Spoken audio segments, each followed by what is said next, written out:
Now, in Unit 10, next block elements, Standard 11, Lecture number 3, our next topic, according to NCERT syllabus 10.2, general characteristics of the compounds of the alkali metals. That means what? Here, alkali metals, which is obtained a product just like oxides, hydroxides, halogens, okay, halides, different types of halides is also obtained. This characteristic is here we have to learn. Because of, we can say that this alkali metal in terms of all compounds, all common compounds are ionic in nature. Somewhat they are covalent in nature also. Okay, so here according to that, their reactions towards we can say that oxygen and different types of water molecule as well as hydrochloric acid or say halic acid or HX is shown in here. So according to the NCERT syllabus 10.2.1 is the oxides and hydroxides. So remember that metal, that means alkali metals, when reacts with dioxygen, it produces oxide, superoxide as well as peroxide. Okay, it is according to their properties. But just you see here, in excess of air, suppose lithium is reacts with dioxygen, it gives oxide, but somewhat peroxide Li2O2 is also obtained. Remember this one, it's a very important. Somewhat oxides is there, but Li2O2, lithium peroxide is also obtained. Same way, sodium forms peroxide. Sodium forms peroxide when it is reacts with dioxygen. Okay, but somewhat superoxide is also obtained. Somewhat superoxide is also obtained. Same way we can say that potassium, rubidium and cesium forms a superoxide MO2. Okay, MO2, where M stands for, we can say that potassium, rubidium and cesium.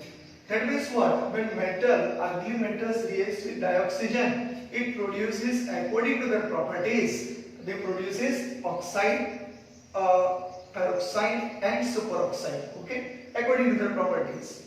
Under appropriate conditions, pure compounds M2O, M2O2 and MO2 may be prepared. Remember this. Here under we can say that identical conditions or say different types of pure compounds M2O, M2O2 and MO2 may be here prepared. So first of all you have to remember this one, oxides, and another just we switch on towards only here oxides and later on we learn about hydroxides. So here just you see the increasing stability of the peroxide or superoxide as the size of the metal ion increases. When you saw that metal ion size increases, that means you must know top to bottom. Atomic size is increased, same way ionic size is also increased. Same way metal ion or the size is also increased from top to bottom. That means our first member of alkali metal is lithium. Lithium possesses very small ionic size, but as we go top to bottom, lithium, sodium, potassium, rubidium and cesium. So cesium we know that this atomic size or say as the size of metal ion is too much large, okay, is due to the stabilization of large anion by large cation through lattice energy. What is meaning of lattice energy? You know that lattice means what? NaCl is there, it's a compact type of structure is there. NaCl just like this way structure is there. This is nothing but lattice structure. We can say that just cube like structure is there, in which here Na plus is there, here Cl minus, here Cl minus, here Cl minus, here Cl minus. So this is known as lattice structure. Same way, Na plus is surrounded by 6 Cl minus and Cl minus is also surrounded by 6 Na plus. So this is known as coordination number and this is considered as lattice, one lattice. Okay, so this lattice energy is there. So this lattice energy effects due to what? Because Li plus, just to give information regarding lithium oxide. So Li plus and O minus 2. Li plus which possesses ionic size very small, O minus 2 which possesses ionic size very large, and that's why we can say that large anion by large cations through lattice energy effect, and that's why Li2O is obtained here. Okay, with lithium 2 is there, Li plus is there, O minus 2 is there, and that's why we can say oxide is formed. So here, due to the stabilization of large anion by large cations through lattice energy, this is very important. Okay, and due to that, we can say that suppose this M2O when reacts with water molecule. Now, if you ionize, then here twice M plus. Here O minus 2 and here how many H2O is there? So here OH minus, OH minus. So here 2OH minus. Once again, just you understand from this base, here 2M is there and that's why you write down 2M plus. Okay, here O minus 2, here 2H plus. Okay, and suppose we write here H plus and O minus 2, or say 2H plus and O minus 2. So O minus 2, 2 and 2H plus 2. That's why we can say that 2O minus 2 plus 2H plus. And that's why we obtain 2OH minus 2 moles of hydroxide. Okay, so here we understand that M2O2 when reacts with 2 moles of H2O2 because here M2 is there. And that's why here once again twice M plus is there. And once again twice OH minus and another H2 is remaining, H2 is reacts with O2 and that's why here H2O2 peroxide is also obtained. Hydroxide with here peroxide. Same way, this twice MO2 plus 2H2O, twice MO2, that means this is not superoxide. When superoxide reacts with 2 moles of water molecule, it gives twice M plus 2H minus plus H2O2 and plus O2. Just you see, here 2M plus is there, so this 2M plus.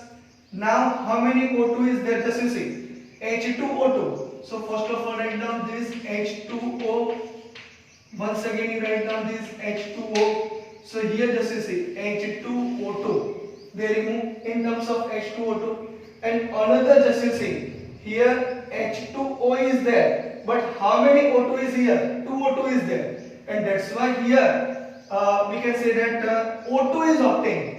This O2, that means twice MO2, that is O2 is also there. So O2, and that's why we can say that H2O2 plus twice M plus and another is also there and that is nothing but twice OH minus. And that's why we can say that product is obtained. Here twice M plus, twice OH minus, H2O2 and O2 is obtained. And that's why we can say that here M2O when reacts with that is water molecule, hydrogen reaction takes place. 2M plus, 2M plus, 2M plus is common. 2H is minus, 2H minus is also common. But this peroxide produces H2O2 and this superoxide produces H2O2 with O2. So remember this, it's a very important, we can say that, particular reactions. And here the increasing stability, this is very important, the increasing stability of the peroxide or superoxide as the size of metal ion increases is due to the stabilization of large anions by large cations through lattice energy effect. That means suppose large molecule is there, that means large ion is there. So large ion, anion and large cation, they react, they are bonded with each other and ionic, what is the product? Ionic, we can say that compound is obtained. So here this type of lattice energy effect is also occur. And that's why we can say that this type of reactions occur. Just remember this one. Now next one in your syllabus, color. Color of these oxides and peroxides is colorless when they are in pure form. But superoxides, they are magnetic properties, paramagnetic because of one paired electron present in O2 minus 1 ion, and they are yellow or orange color. Remember, they are yellow or orange color, and that's why we can say that this oxides is very important. But what is meaning of lattice? You have to understand this one in a chemical bonding also. But maybe you learn in your lower standard also. So what is meaning of lattice? Okay, so this is a very important topic. So here you have to remember that alkali metals when reacts with excess of dioxygen, it gives, or say combustion reactions gives oxide. Okay, so excess of air plus some peroxide Li2O2. Sodium forms peroxide, that is Na2O2, and somewhat superoxides NaO2. Okay, and here potassium, rubidium and cesium form superoxides MO2. M is equal to, that is M, instead of M we write potassium, rubidium and cesium. Under appropriate conditions, pure compounds M2O, M2O2 and MO2 may be prepared. And this is all about, we can say that, increasing. This is a very important topic. You write down this, it may be asked in your examination. So you have to write it. Large cations and large anions must be there. Suppose small cations is there and large anion is there, so it's unstable. But we can say that stabilization is required. Okay, so according to energy, lattice energy effect. And color is oxides and peroxides is colorless when they are in pure form. But superoxides, they are paramagnetic in a magnetic nature. They due to possess unpaired electron, okay, and yellow or orange color. This one you remember, and this reaction is also there. So this is all about oxides here. Now another hydroxides is remaining. Just we learn that.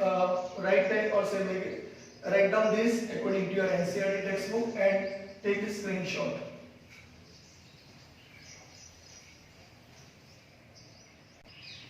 Now here we can say that an oxide, sodium peroxide, used as an oxidizing agent in inorganic chemistry. Remember this one, sodium peroxide, and formula is Na2O2. Remember this one, sodium peroxide, used as an oxidizing agent in inorganic chemistry. Now next one, the hydroxide. How this hydroxide is produced? Or say this hydroxide is we can say obtained from the oxide when we treated with water. The oxide when we treated with water, it produces hydroxides. Remember, oxides plus water, that means nothing but hydroxide. Suppose metal oxide, suppose we consider here instead of Na2O, Na2O2 or say Li2O plus water. Suppose we write here Li2O and suppose we write here water. So it produces lithium hydroxide. Same way Na2O2, it produces sodium hydroxide. That's it. Okay. So here cesium hydroxide. So here hydroxide is obtained. All white crystalline solids. All white crystalline solids. Those hydroxides are all white crystalline. That means they just like sand-like. Okay.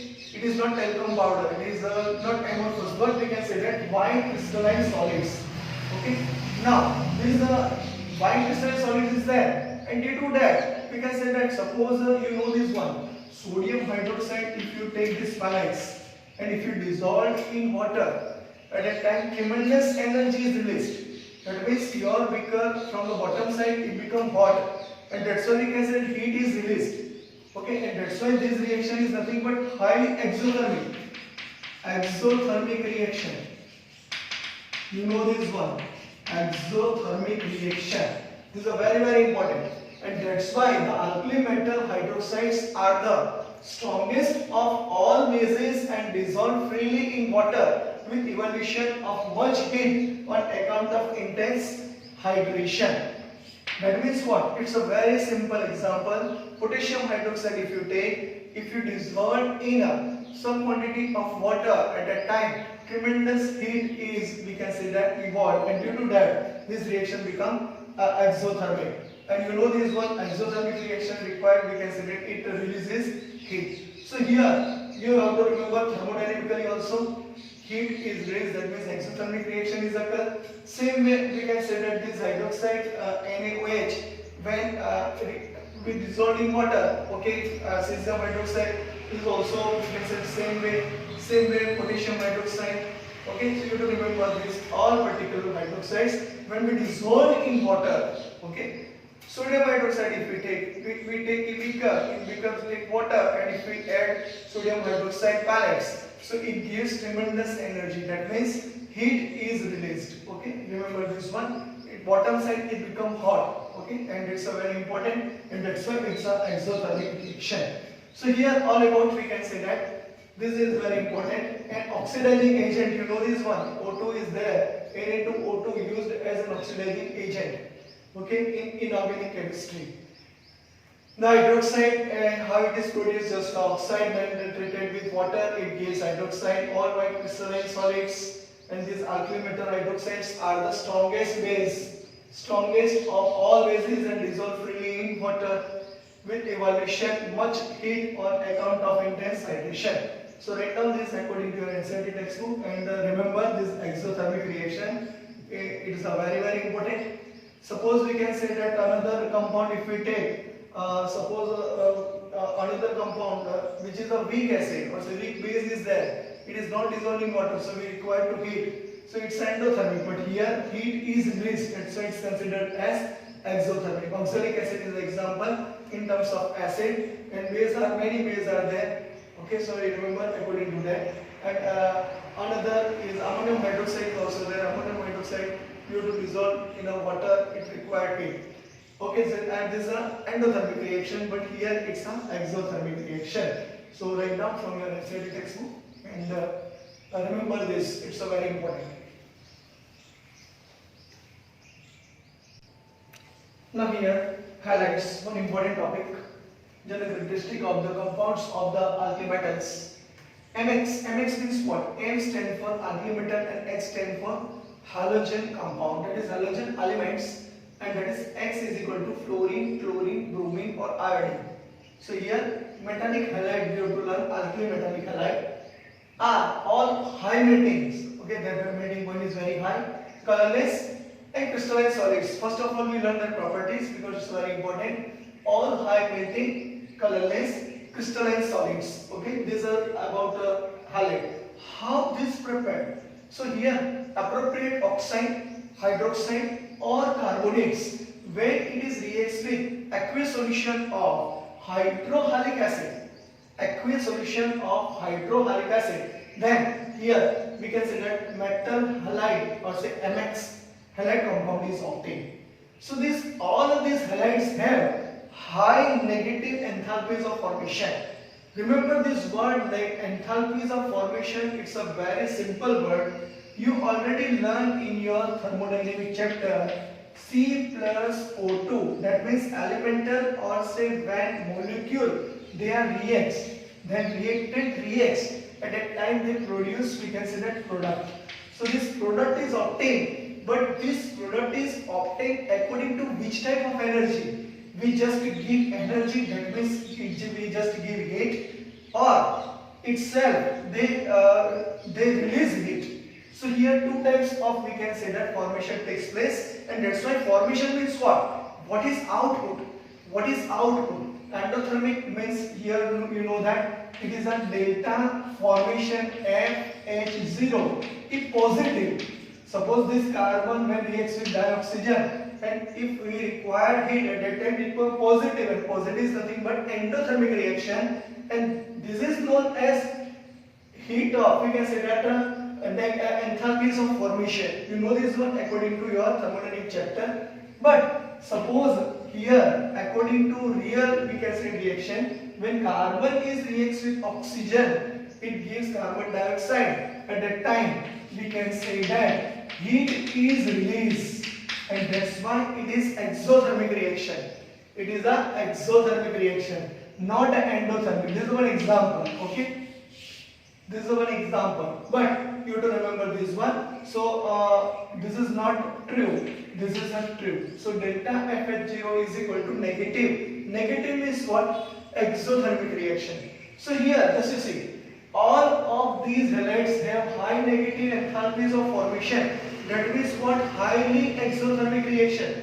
Now see, LiF, NaF, KF, ReF and CSF is there. So lithium fluoride is there, NaF is there, KF is there, ReF is there, cesium fluoride is there. So here lithium and fluoride, they are in the same period. If you observe in your periodic table, then they are in the same period. So Li plus and F minus is there. And suppose here we can say that this delta F0 value become less negative. That means what? Heat is just, we can say that exothermic according to LiF, but NaF, KF, ReF and CSF, this less negative, which we can say that less exothermic reaction. So here lithium fluoride is there, Li plus and F minus, which is in a same group. And suppose we just we can say that all of these halides have formation is there, and at that time we can say that whatever the heat is released, it's a maximum. Here NaF minimum, KF minimum, ReF minimum, and CSF is too much minimum. And that's why we can say that delta FH0 value becomes less negative. Okay, according to we can say that lithium is there, sodium, potassium, rubidium, cesium. This alkali metal is there with respect to fluoride. So here this value is given. Another value is there NiX, NaX, KX, RbX and CSX, where S is equal to Cl, Br and I. That means chloride ion, bromide ion and iodide ion. So reverse is true for delta FH0. That is enthalpy of formation. So you have to remember this one. And according to that, which one is the reverse sign? So this one is the reverse sign. So according to this one, we can say that enthalpies of formation is from top to bottom, not but we can say that bottom to top. Okay, it is a less negative. So according to this, you have to remember for a given metal, delta FH0 always become less negative from fluoride to iodide. Remember this one, fluoride to iodide. Because fluorine is the first element of halogen compound and chlorine, bromine, iodine. This iodine is the last element of the halogen compound, and that's why it becomes less negative due to anionic size is there. This anionic size of fluorine is, we can say that less, but iodide I minus is more, and that's why we can say that here all of these halides have high negative enthalpies of formation. So according to that, this topic is continued, but you remember this what is meaning of enthalpies of formation you already learned in your thermodynamic chapter. Just you open your textbook and read the definitions, and from that just to identify what is meaning of this. Okay, so this is all about, we can say that halides with respect to so alkali metals with fluoride and alkali metals with respect to different types of chloride, bromide and iodide. So right now this according to your NCERT textbook, complete it, remember it, take a screenshot.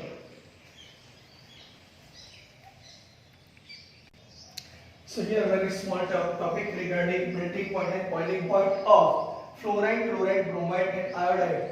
These traits are fluoride containing more melting point and boiling point, chloride, bromide and iodide which contain less boiling point. All these halides are soluble. All these halides are soluble in water, but excess is also there because just you see once again same you have to observe here.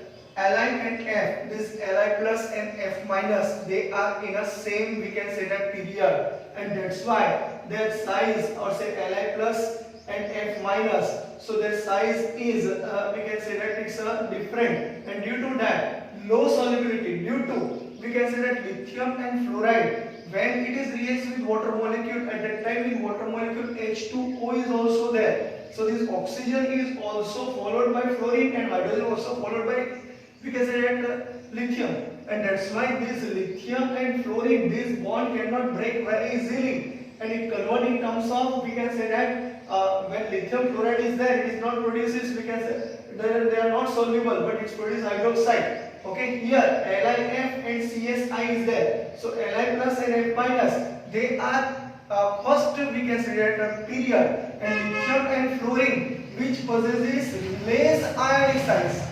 Okay, and that's why Li plus and F minus which possesses less ionic size, and the intermolecular attraction is more. So distance is very less, so attraction is more, force of attraction is more, so the bond cannot break very easily, and that's why low solubility due to high lattice enthalpy. Remember, due to high lattice enthalpy. And cesium iodide, you have to remember here cesium and iodide, this Cs plus and I minus. Cs plus is the last ion of, we can say that alkali metals, and I minus is the last atoms element or ions of, we can say that halogen, or say halogen elements. So here Cs plus and I minus, they are in a larger size. So here low solubility due to, you know that hydration enthalpy is decreases in the down the group, and that's why due to smaller hydration enthalpy, and that's why they are not soluble in water. Remember, this is very important. Low solubility due to high lattice enthalpy, CSI low solubility due to smaller hydration enthalpy.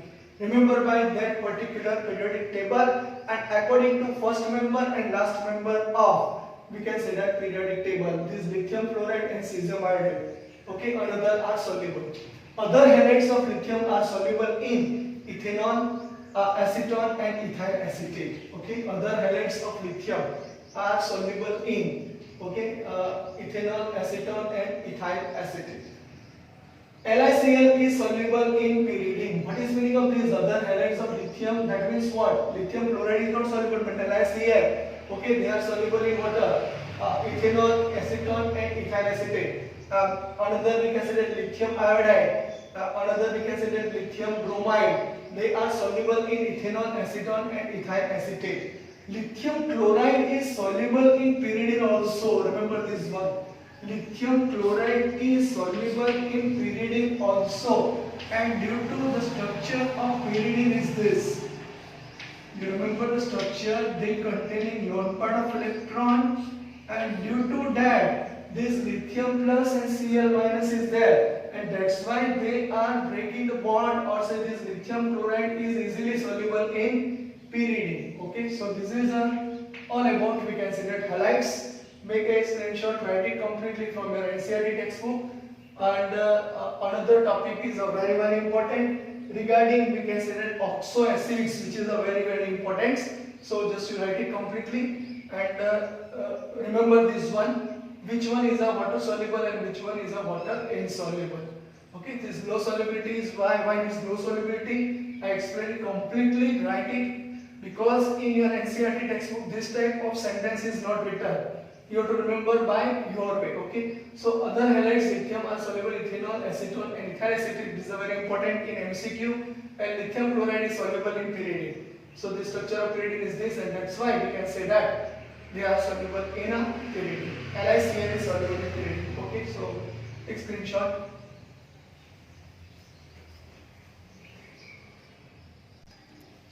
Here, next topic is 10.2.3, salts of oxo acids. These oxo acids, what is very important. Understand, it's a very easy. If you understand from this figure, then it becomes very easy. Oxo acids are those in which the acidic proton is on a hydroxyl group with an oxo group attached to the same atom. Understand here? This is the formula of carbonic acid and this is the formula of sulfuric acid. So just to see, this carbon atom is attached with here OH, and this carbon atom is attached with OH with the same carbon. Okay, and this hydrogen is considered as acidic proton. Okay, so according to the definition, acidic proton is there, and this carbon atom is attached with double bond O, and that's why it is known as oxo. C double bond O, that's why it is considered as oxo, and H plus is released in terms of acidic, and that's why it is considered as oxo acid. It becomes very easy. Same way, S double bond O is there, here OH and here OH. Just you see, this sulfur, this S double bond O is known as oxo group, and it is, this sulfur is attached with OH and OH. Okay, so here these H and these H maybe just they release, and that's why it is considered as acidic protons. Just you see, acidic protons is on hydroxyl group with an oxo group. This is known as oxo group. Don't confuse in this way. This is known as oxo group, and this oxo group contains oxygen is there, which is hydroxyl group containing oxygen releases hydrogen, and that's why it is known as oxo acids. So these oxo acids are there. So the alkali metals form salts with all the oxo acids. That means the alkali metals, that means it is reacts with sodium or say different type potassium in terms of hydroxide. Okay, at that time you know that alkali metals form salts with all the oxo acids. They are generally soluble in water and thermally stable. Remember, they are generally soluble in water and thermally stable. Here H2SO4 reacts with sodium hydroxide. So here Na2SO4 and 2H2 is produced. This is one type of nutrition reaction. H2SO4 plus Na2CO3. M2CO3 is there, and that's why Na2SO4 plus H2O plus CO2. Instead of Na2CO3, if you write NaHCO3 or KHCO3, at that time it produces K2SO4 plus H2O plus CO2. Same way. Okay. So this type of example you have to remember, and from that their carbonates, that is M2CO3. This is known as M2CO3, and in most cases the hydrogen carbonates also are highly stable to heat. Okay, highly stable to heat. Electropositive character increases down the group. Electropositive character increases down the group the stability of the carbonates and hydrogen carbonate increases. Write down this one, it's a very important. Electropositive character increases down the group. The stability of the carbonates and hydrogen carbonates increases. But remember, Li2CO3 is not so stable to heat. What is reason? Because here lithium, which possesses Li plus ion, and CO3 minus 2, it's carbonate ion. So lithium plus, which possesses smaller in size, CO3 minus 2, which is in a big size or say larger size. So this polarize a large carbonate ion, leading to formation of, here they decompose in terms of Li2O, formation of Li2O and carbon dioxide. Remember, this is a very important. You write down this, it's important. Li2CO3 is not so stable. Remember, to heat, Li plus small in size polarizes a large carbonate ion, leading to formation of Li2O and carbon dioxide. And this another very important, lithium hydrogen carbonate does not exist as a solid. Once again, same thing, Li plus and HCO3 minus 1. This we can say that they are not stable. Remember, they are not exist as a solid. You have to remember this one, which is asked in your MCQ examination. So this is a very important. What is meaning of oxo acids and what is meaning of that salt is very important. This oxo acid, when reacts with alkali metals, it produces salts. Okay, so carbonic acid, if reacts with NaOH, it produces Na2CO3. Same way here, sulfuric acid, it reacts with Na2CO3, it produces sodium sulfate, H2O and CO2. Okay, so that's why we can say that oxo acids means what, which is very important that you have to learn later on in standard 12 also. Okay, so this is a very important. Write it from your NCERT textbook and write it completely, because some topics are very important. Okay, and underline it and write it completely. And this lecture number 3 now complete, and make a screenshot of this. Thank you.